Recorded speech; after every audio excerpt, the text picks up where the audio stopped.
Subscribe our channel and press the bell icon to never miss any updates from Unicorn. নমস্কার বন্ধুরা, ইউনিকর্নে তোমাদের সকলকে স্বাগত জানাই। তো গাইস, আজ এই ভিডিওতে আমরা আইএসএল প্লে-অফসের সেকেন্ড লেগের ম্যাচগুলোর প্রিভিউ করব। তো চলো শুরু করা যাক। তো আইএসএল প্লে-অফসের সেকেন্ড লেগের ফার্স্ট ম্যাচটি হতে চলেছে 11ই March Bengaluru FC versus North East United এফসির মধ্যে শ্রী কান্তিরাভা স্টেডিয়ামে। তো ফার্স্ট লেগের ম্যাচটি নর্থ ইস্ট ইউনাইটেড এফসি 2-1 গোলে জিতেছে, যেখানে নর্থ ইস্টের হয়ে গোল করেছিলেন রিডিম ল্যাং এবং জুয়ান ক্রুজ মাসিয়া, আর বেঙ্গালুরু এফসির হয়ে জিসকো হার্নান্ডেজ। তবে 2-1 গোলে জিতলেও যে নর্থ ইস্ট ইউনাইটেড এফসি বিরাট কিছু অ্যাডভান্টেজ পেয়েছে সেটা বলা যাবে না, কারণ নেক্সট ম্যাচটা বেঙ্গালুরু এফসির হোম ম্যাচ এবং হোম ম্যাচে বেঙ্গালুরু এফসিকে হারানো সবসময়ই কঠিন।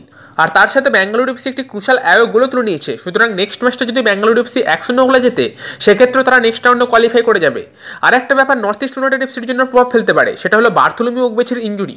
বার্থোলোমিউ ওগবেচে লাস্ট ম্যাচে হ্যামস্ট্রিং পুল হয়েছিল, সুতরাং তিনি নেক্সট ম্যাচে নাও খেলতে পারেন, আর তিনি না খেললে সেটা বেঙ্গালুরু এফসির জন্য অ্যাডভান্টেজ হবে।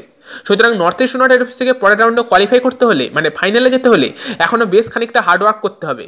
আর যদি পরের ম্যাচে টিম নিয়ে আলোচনা করা যায় তো দুটো টিমই একটা করে চেঞ্জ হওয়া উচিত। তো যদি বেঙ্গালুরু এফসির কথা বলা যায় সেক্ষেত্রে বেঙ্গালুরু এফসির নতুন ফরেনার বারেরা খুব একটা ভালো খেলতে পারেননি, সুতরাং তার জায়গায় জিসকো হার্নান্ডেজ স্টার্ট করতে পারে এবং ফরমেশন হতে পারে 4-3-3। তো বেঙ্গালুরু এফসির লাইন আপ হতে পারে অনেকটা এইরকম: গুরপ্রীত সিং সান্ধু, রাহুল ভেকে, জুয়ানান, অ্যালবার্ট সেনান, নিশু কুমার, হরমনজিৎ সিং খাবড়া, দেমাস দেলগেদো, জিসকো হার্নান্ডেজ, উদান্তা সিং, মিকু এবং সুনীল ছেত্রী। আর নর্থ ইস্ট ইউনাইটেড এফসির জন্য শেষ ম্যাচে তাদের নতুন ফরেনার রিভাস খুব একটা ভালো খেলতে পারেননি, এবং নেক্সট ম্যাচে সেই জায়গায় গুরবিন্দর সিং শুরু করতে পারেন এবং লেফট উইংয়ে তাদের নতুন ফরেনার ত্রিয়াদিস শুরু করতে পারে। তো নর্থ ইস্টের লাইন আপ হতে পারে অনেকটা এইরকম: Pavan Kumar, Rigan Singh, Mato Grgic, Gurbinder Singh, Robert, Jose David Leudo, Rowllin Borges, Triadis, Federico Gallego, Redeem Tlang এবং বার্থোলোমিউ ওগবেচে অথবা জুয়ান ক্রুজ মাসিয়া। তো এবার কথা বলা যাক আরেকটি প্লে অফস ম্যাচ নিয়ে, যেটা হতে চলেছে 12ই মার্চ এফসি গোয়ার ফতোরদার স্টেডিয়ামে এফসি গোয়ার সঙ্গে মুম্বাই সিটি এফসিতে। তো এই ম্যাচটাকে নিয়ে বলার মতো কিছুই নেই, কারণ এফসি গোয়া তাদের ফার্স্ট লেগের ম্যাচ 5-1 গোলে জিতেছে এবং এর সাথে সাথে তারা মোটামুটিভাবে ফাইনালে যাওয়া প্রায় নিশ্চিত করে ফেলেছে। এবং যা পরিস্থিতি, তাদের বিরাট কিছু অঘটন না ঘটলে মুম্বাই সিটি এফসি গোয়ার ফাইনালে ওঠা আটকাতে পারবে না।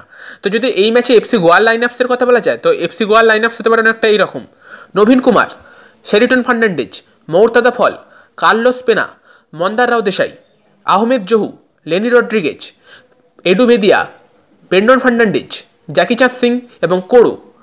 আর Mumbai city FC line up হতে পারে অনেকটা এরকম: Amrinder Singh, Souvik Chakrabarti, Anwar Ali, Lucian Goian, Subhasish Bose, Sehnaj Singh, Raynier Fernandes, Paulo Machado, Rafael Bastos, Arnold Issoko এবং মধু সগু।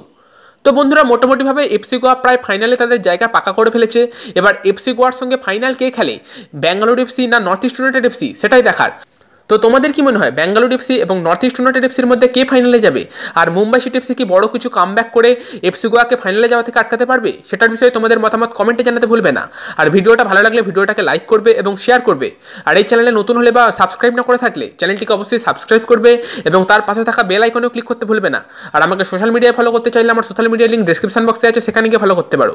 তো চলো বন্ধুরা, আজকের মতো এই ভিডিও এই পর্যন্তই, দেখা হবে পরের ভিডিওয়ে। Bye bye.